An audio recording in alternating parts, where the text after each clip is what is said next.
આવતીકાલે રિઝલ્ટ આવશે, ઘણા બધા વિચારો છે નહીં કે પાસ થઈશ કે ફેલ થઈશ, સારા ટકા આવશે કે નહીં આવે. જો સારા ટકા નહીં આવે તો મને હું જ્યાં ભણવા માગું છું ત્યાં નહીં ભણી શકું, હું આ નહીં કરી શકું, હું આ લાઈનની અંદર નહીં જઈ શકું, ઘણા બધા વિચારો આવતા હોય છે. ઓકે, પણ એક વાત આજે જે મારે તમારી સાથે કરવી છે, આજે આવતીકાલે રિઝલ્ટ છે આપણું 12માનું સામાન્ય પ્રવાહનું, વિજ્ઞાન પ્રવાહનું, અને એ રિઝલ્ટ આવે એ પહેલાં મારે આપની સાથે આ વાત કરવી હતી કે રિઝલ્ટ તમારી આખી જિંદગી નહીં દર્શાવે. ઓકે, 12માના રિઝલ્ટનું કાગળ એ નહીં બતાવે કે તમે જીવનમાં કેટલા કેપેબલ છો, કે તમે શું કરી શકો છો કાં તો શું નથી કરી શકતા. એ ક્યારેય નહીં બતાવે. ઓકે, એક કાગળ છે જેની અંદર એ બતાવવામાં આવશે કે તમે કેટલું ભણેલા, કેટલું યાદ રહેલું ને કેટલું ત્યાં આગળ તમે લખી શક્યા છો. ઓકે, એથી વિશેષ એથી વધારે કશું નથી. આ બાબત તમારી આગળ એટલા માટે કહું છું કારણ કે આ એક એવો સમય છે કે જેમાં ઘણા બધા જુવાન બાળકો ડિપ્રેશનમાં જતા રહેતા હોય છે, ટેન્શનમાં જતા રહેતા હોય છે. મારા ટકા નહીં આવે તો શું થશે, હું ફેલ થઈ જઈશ તો આ દુનિયામાં લોકો બધા મારા ટકા પૂછશે, હું શું જવાબ આપીશ. ચોક્કસ મને I mean sorry to say, પણ ઘણી વાર મૂર્ખામી લાગે છે કે જ્યારે કોઈ વ્યક્તિ કોઈકને જઈને પૂછે તમારા ટકા કેટલા, because it's none of the business. Okay, એના તેમને કોઈ લેવા નથી કેટલા ટકા આવે. સારા ટકા હશે તો વ્યક્તિ કદાચ સામેથી જઈને કહેશે, અને સામેથી ના પણ કહે તો પણ કદાચ કોઈક વ્યક્તિના ઓછા પર્સન્ટેજ છે, કદાચ કોઈક વ્યક્તિના ઓછા માર્ક્સ છે, અને એવું કહીને કે તારા કેટલા માર્ક આવ્યા એ વ્યક્તિને હ્યુમિલેટ કરવું, ખાતો દુઃખી કરવું, it is better not to ask. એ સારું છે કે આપણે પ્રશ્ન ન પૂછીએ. ઓકે, પણ ઇટ્સ ઓકે, આપણે એક એવા સમાજમાં જીવીએ છીએ કે જ્યાં ઘણી વાર પ્રશ્ન પૂછવામાં આવે છે. પણ આજે જે બાબત વિશે હું તમારી આગળ રજૂ કરવા માગું છું, તમને કહેવા માગું છું કે તમારો ટકા ક્યારેય એ ડિફાઇન નહીં કરે કે તમે કેટલા કેપેબલ છો. બરાબર છે? તમારા ટકા ક્યારેય ડિફાઇન નહીં કરે કે તમે કેટલા લેવલ પર આગળ વધી શકો છો. તમારી આગળ વધવાની શક્યતા ક્યારેય તમારા ટકા પર નિર્ધારિત નથી હોતી. ઓકે, એવા ઘણા બધા લોકો છે કે જે ગોલ્ડ મેડલિસ્ટ છે, બહુ જ સારા પર્સન્ટેજ આવ્યા હોય છે, બહુ જ સારું રેન્ક લઈને આવેલા હોય છે, પણ પછી જીવનમાં સફળ એટલા નથી થતા. અને એવા ઘણા બધા બેક બેન્ચર્સ છે જે છેલ્લી સીટ પર બેસતા હોય આ ક્લાસની અંદર, કદાચ એટલા સારા ટકા પણ ના હોય, પણ આજે કદાચ બહુ સક્સેસફુલ માણસો છે. ઇવન હમણાં થોડા વખત પહેલાં યુપીએસસીનું રિઝલ્ટ આવ્યું, બરાબર છે, અને ઘણા બધા લોકો જે લોકો ટોપમાં આવેલા એ લોકોની સાથે વાતચીત કરતા હતા, એ લોકો વિશે જાણકારી લેતા હતા. નાઉ મેં કોઈક યુપીએસસીના જે ક્લાસીસ હતા એના જે પ્રોફેસરનો આ શબ્દ સાંભળેલો કે ઘણી બધી વખત લોકો ટોપ રેન્કમાં આવતા હોય છે, પણ એ ટોપ રેન્ક સિવાય આખી જિંદગી ફિલ્ડમાં એમનું બીજી કોઈક લાક્ષણિકતાઓને બતાવી નહીં શકે. જ્યારે ઘણા અધિકારીઓ જે લોકો યુપીએસસી ક્લિયર કર્યું છે એ કદાચ ટોપ રેન્કના નહોતા, પણ જ્યારે લોકો ફિલ્ડમાં જાય છે, જ્યારે લોકો કામની શરૂઆત કરે છે, ત્યારે એ લોકોના કામ બોલાય છે.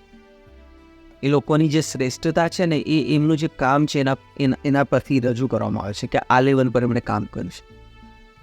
ફ્રેન્ડ્સ, હું જે બાબત આજે આપને કહેવા માગું છું કે આપ મેન્ટલી, ફિઝિકલી તૈયાર રહો એ રિઝલ્ટમાં જે કોઈ તમને મળે. પાસ થશો, નાપાસ થશો, સારા ટકા આવશે, ઓછા ટકા આવશે, એ બધાથી તમારું જીવન નિર્વાહ નહીં ચાલે. તમારું જીવન એનાથી નક્કી નહીં થાય તમે કેટલા સારા માર્ક્સ લઈને આવ્યા છો, તમે કેટલા હાઈ લેવલ પર છો કે કેટલા ટોપ લેવલ પર છો, કેટલું સારી વસ્તુ તમે કરી શકો, જેનાથી કોઈ નક્કી નહીં થાય. ઓકે, હા ચોક્કસ તમારું થોડુંક એન્ટ્રન્સમાં તમને મદદ રહેશે, મેડિકલમાં જવું કે એન્જિનિયરિંગમાં જવું કે એની અંદર. અપાર્ટ ફ્રોમ દેટ તમારા જીવનને આગળ વધારવામાં તમારો પોતાનો જ હિસ્સો રહેશે, તમારા પોતાની જ મહેનત રહેશે. ઓકે, સો પ્લીઝ મારી આપને રિક્વેસ્ટ છે, પ્લીઝ ટેન્શન ના લેશો, ચિંતા બિલકુલ ના કરશો, બરાબર છે. એવું ના વિચારશો કે શું થશે, પાસ થઈશ, ફેલ થઈશ, જે થશે જોઈ જશે. તમે કેપેબલ છો, તમારામાં એ હિંમત છે, તાકાત છે કે તમે જીવનમાં ઘણા બધા આગળ વધી શકો. એક કેદી હતો, એની ઉપર વૈજ્ઞાનિકોએ પ્રયોગ કર્યો, એ લોકો એને એક જગ્યા પર લઈ ગયા. એ કેદીને મોતની સજા આપવામાં આવેલી અને એક જગ્યા પર લઈ ગયા, એક રૂમની અંદર એને બેસાડ્યો, એના આંખોની ઉપર પટ્ટી બાંધી દેવામાં આવેલી, એને બાંધી દેવામાં આવ્યો અને એની બિલકુલ બાજુમાં એક નળ ધીરે એ રીતે ચાલુ કરવામાં આવ્યું, ટીપું ટીપું ટીપું પાણી એમાંથી પડ્યા કરે. અને ત્યાર પછી કેદીને એવું કહેવામાં આવ્યું કે તારા શરીરની અંદર અમે એક કાણું પાડેલું છે, એક છેદ કરેલું છે, અને ત્યાંથી એક ટીપું લોહી નીચે પડી રહ્યું છે. જ્યારે તારા શરીરનું આખું જેટલું પણ લોહી છે બધું પૂરું થઈ જશે ત્યારે તું મૃત્યુ પામીશ. કશું જ કરવામાં નહોતું આવ્યું કેદીને, ખાલી કહેવામાં આવેલું. નળ બાજુમાં ચાલુ હતો જેમાંથી ટીપું ટીપું પડી રહ્યું હતું. આંખે પટ્ટી બાંધેલી એટલે એને ખબર નથી પડતી કે શું થઈ રહ્યું છે. વૈજ્ઞાનિકોએ કીધેલું કે અમે તને એવી દવા આપી છે જેને તને શરીરમાં ક્યાંય દુઃખનો અહેસાસ નહીં થાય તને. થોડા સમય પછી માણસ મરી ગયો. કેમ મરી ગયો ખબર છે? બીકના. નાઉ ટેલ મી વન થિંગ, તમારી જો બીક લાગે છે તમને 12માના રિઝલ્ટથી, તો એનાથી તમને કોઈ ફાયદો થશે? ના, ફાયદો નહીં થાય. નુકસાન થશે? ડેફિનેટલી થશે. તમે જેટલું વધારે વિચારશો, જેટલું વધારે કન્ટિન્યુ તમે આ વિશે વિચારશો, એટલું વધારે તમારું મગજ એ બાબતોની અંદર વધારે ને વધારે ડૂબવા લાગશે, વધારે ને વધારે ખૂંપવા લાગશે. તમે વધારે ને વધારે એમાં હેરાન થતા જશો. એ બધી વખત એવા વિચાર આવે કે હું કઈ રીતે આને ફેસ કરીશ, કઈ રીતે આ જે એક્ઝામની અંદર ઓછા ટકા આવ્યા હશે તો પછી હું કઈ રીતે જીવનમાં આગળ વધી શકીશ. પણ મિત્રો એવું નથી હોતું. ઠીક છે, દુનિયા બહુ મોટી છે. દુનિયાની અંદર ઘણી બધી એવી સારી એવી ડિગ્રીઝ છે કે જે તમે 12માના ઓછા ટકા હોવા છતાં પણ કરી શકો છો અને તમે તમારા જીવનમાં સફળ થઈ શકો છો. ભલે તમારી પાસે કદાચ બહુ વધારે પર્સન્ટેજ ન હોય. ઠીક છે, લોકો બોલશે, ઓકે, લોકો કહેશે, આજે પણ કહેશે, આવતીકાલે પણ કહેશે. તમે ગમે તેટલા ટકા લાવશો તો પણ લોકો કહેશે, ઓકે. અને માફ કરજો, પણ જો કદાચ જે તમને આવીને પૂછે કે કેટલા ટકા આવ્યા, તમે કદાચ એમને પૂછી છો તમારા 12માં કેટલા ટકા હતા, તો તમને એમનો એ જવાબ નહીં આપે. તમને ખબર છે કેમ નહીં આપે? કારણ કે એમને ખબર છે કે એમનું લેવલ કેટલું છે. સો આ એક રિક્વેસ્ટ છે મારી આપ સર્વને, બરાબર છે, કે જેટલા પણ ટકા આવે, જે બી પર્સન્ટેજ આવે, તમારે એને સ્વીકારજો. ઠીક છે, ફેલિયર, નાપાસ થવાથી તમે ફેલ નથી થતા. ઠીક છે, તમે નાપાસ થયા, તમે કોઈ એક્ઝામની અંદર ફેલ થઈ ગયા, યાર એનાથી તમે ફેલ નથી થતા. તમને એક તક મળે છે તમારી જાતને સફળ પુરવાર કરવાની ફરી એકવાર. ઠીક છે, નિષ્ફળતા આવે છે. જ્યારે તમારા જીવનમાં નિષ્ફળતા આવે છે ને, યાદ રાખજો, નિષ્ફળતાથી તમે જેટલું શીખો છો એટલું સફળતાથી ક્યારેય નહીં શીખી શકો. તમારી નિષ્ફળતા તમને જેટલું તૈયાર કરશે એટલી વધારે સફળતા ક્યારેય નહીં થઈ શકે. સફળતા તમને ક્યારેય નહીં શીખવાડી શકે એ લેવલ પર, જે લેવલ પર તમારી નિષ્ફળતા તમને શીખવાડે છે. સો બી રેડી ફોર ફેલિયર. નિષ્ફળતા માટે તૈયાર રહેજો, પણ એટ ધ સેમ ટાઈમ તમારી સફળતાને આવકારતા પણ સ્વીકારજો. બરોબર છે? 60% અપેક્ષા રાખીને કદાચ 50 આવ્યા, કંઈ વાંધો નહીં. 50ની અપેક્ષા રાખીને ખાલી પાસિંગ માર્ક આવ્યા, કંઈ વાંધો નહીં. કારણ કે આ પાસિંગ માર્ક કે 50% તમારી જીવન આખાને નહીં બતાવે.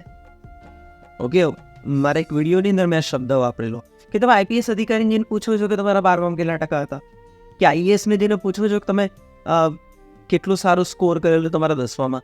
ના, આપણે નથી પૂછતા. કારણ કે we are people of and result. જે અંતનું જે રિઝલ્ટ હોય છે ને, એની પર આપણે વધારે કોન્સન્ટ્રેટ કરીએ છીએ.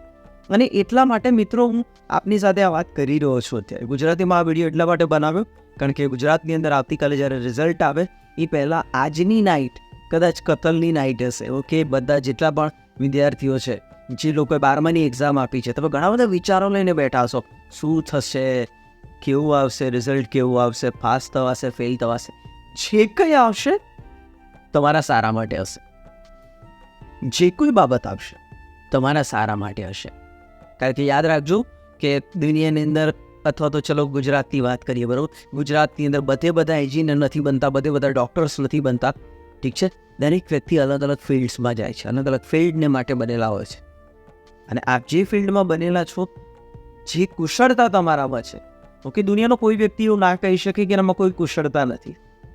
ઠીક છે, એક ઘડિયાળ તમે જોઈ હશે, એક ઘડિયાળને લો, એની અંદરથી સેલ કાઢી નાખો. તમે સેલ જો કાઢી નાખશો ને તો પણ એ ઘડિયાળ 24 કલાકમાં 2 વખત સાચો સમય બતાવે છે. અને જો ઘડિયાળ 24 કલાકમાં 2 વખત સાચો સમય બતાવતી હોય તો આપણે તો જીવતા જાગતા માણસ છીએ. આપણે કેટલું વધારે સારું કરી શકીશું. સો મિત્રો, મારી આપ સર્વને રિક્વેસ્ટ છે કે જ્યારે આવતીકાલે તમારું રિઝલ્ટ આવે એને સહર્ષ સ્વીકારજો. ઓકે, ફેલિયર આવે છે, ડોન્ટ વરી. ફેલિયર આવે છે, ચિંતા ના કરશો, તમારું જીવન એનાથી પૂરું નહીં થતું. ગળે ફાંસો કરીને લટકી જવાથી તમારું રિઝલ્ટ સારું નહીં આવે. તમારું રિઝલ્ટ સારું ત્યારે આવશે કે જ્યારે તમે આવતા વર્ષે પુષ્કળ મહેનત કરશો અને આગળ વધશો. ઓકે, અને એ મહેનત તમારી કાગળ પર રંગ લાવશે. નવ પેરેન્ટ્સ, માતા પિતા, તમારા માટે હું એક રિક્વેસ્ટ કરવા માગું છું. ચોક્કસ તમે ઘણી બધી તકલીફો વેઠી હશે તમારા બાળકોને માટે. એ બાળકો આગળ વધે, એ બાળકોના જીવનમાં સારું થાય, તમે બહુ કષ્ટ વેઠીને એમને ભણાવતા હશો, વાત સાચી છે. પણ ઘણી બધી વખત બાળકની પરિસ્થિતિની અંદર એને સમજતા શીખજો. જો બાળકના ઓછા ટકા આવે, જો બાળક કદાચ ફેલ થાય, તો એને તમારા ગુસ્સાનો ભોગ ના બનવા દેતા. કારણ કે એ એક એવો સમય છે કે જ્યારે એ બાળક ચાહે છે કે દુનિયા ભલે મારી વિરુદ્ધમાં થાય, પણ મારું ફેમિલી મારી જોડે રહે, મારું ફેમિલી મારી સાથે ઊભા રહે. હું એક મારા મિત્રને જાણું છું, એમનો દીકરો 10માની અંદર ફેલ થયેલો, એ પણ બધા સબ્જેક્ટ્સમાં એ છોકરો ફેલ થયો. બહુ મસ્તીખોર હતો અને ભણવામાં એટલો સારો નહોતો, ફેલ થઈ ગયો હોય. જે દિવસે ફેલ થયો એ દિવસે બહુ ડિપ્રેશનમાં આવી ગયો કે હવે શું થશે. અને એ દિવસે જ્યારે રિઝલ્ટ એના ઘરે લઈને પપ્પાની જોતો ડાયરેક્ટ જઈ નહોતો શકતો, એટલે મમ્મી જોડે ગયો. એના પપ્પા બહુ સ્ટ્રિક્ટ છે, આઈ ડોન્ટ નો, હું પર્સનલી એમને ઓળખું છું. સો બીક લાગતી હતી એને કે કઈ રીતે ફેસ કરીશ. પણ પછી જ્યારે એના પપ્પાને ખબર પડી કે છોકરો બધા વિષયમાં ફેલ થયો છે, ત્યારે એમણે બીજું કશું ના કર્યું, બહાર ગયા, એમના બિરયાની અને થમ્સઅપ લઈને આવ્યા ઘરે અને કીધું કે બેટા ચલ, તો ફેલ થયો છો તો આપણે તારી ફેલિયરને સેલિબ્રેટ કરીએ. નાઉ આ છોકરો ભયંકર વિચારો એના મગજમાં ચાલતા હતા કે હું શું કરીશ ને મરી જાઉં અને બીજું કંઈક કરી દઉં. પછી એના પિતાએ આ સ્ટેપ લીધું કે ચાલ બેટા આપણે તારા ફેલિયરને સેલિબ્રેટ કરીએ. મિત્રો, કદાચ અતિશયોક્તિ નહીં થાય, પણ આજે છોકરો દુનિયાના 16 થી 17 દેશો ફરીને હમણાં જ ગુજરાત પાછો આવ્યો. Okay, so the thing is what કે એવું જરૂરી નથી હોતું કે એક પાસ કે નાપાસનું રિઝલ્ટ એક બાળકની આખી જિંદગીને ડિફાઇન કરતું હોય. સો મિત્રો, જો કદાચ આપનું બાળક સારા પર્સન્ટેજ ન લાવે અથવા તો ફેલ થાય, તો એના મિત્ર બનજો, એના ફ્રેન્ડ બનજો, એની ભૂલો ના કાઢતા. ઓકે, કારણ કે આજે જો તમે એની ભૂલો કાઢી દે તો આવતીકાલે ભૂલો કરનાર થશે. પણ જો આજે તમે એની ભૂલો ન કાઢતા ભવિષ્યની શક્યતાઓને એની અંદર રજૂ કરશો, બેટા ચિંતા ના કરીશ, ભવિષ્યની અંદર તું પાસ થઈશ, સારા માર્ક્સ આવશે તારા, તું આગળ વધીશ, તો એ બાળકને પ્રેરણા મળશે. એ બાળક બીસે નહીં. આવતીકાલ સવારે તમારું બાળક જ્યારે રિઝલ્ટ લેવા જાય ને, ત્યારે એને ડિસિપ્લિનના શબ્દો અને કડક શબ્દો કશું જ નહીં, એને ખાલી મિત્ર તરીકે કહેજો કે બેટા તું રિઝલ્ટ લેવા જાય છે, બિલકુલ ચિંતા ના કરીશ, તારું જે રિઝલ્ટ હોય તો મારું બાળક છું ને અમે તને સ્વીકારીશું. તો ફેલ થઈશ, ડોન્ટ વરી, અમે તારી સાથે છીએ.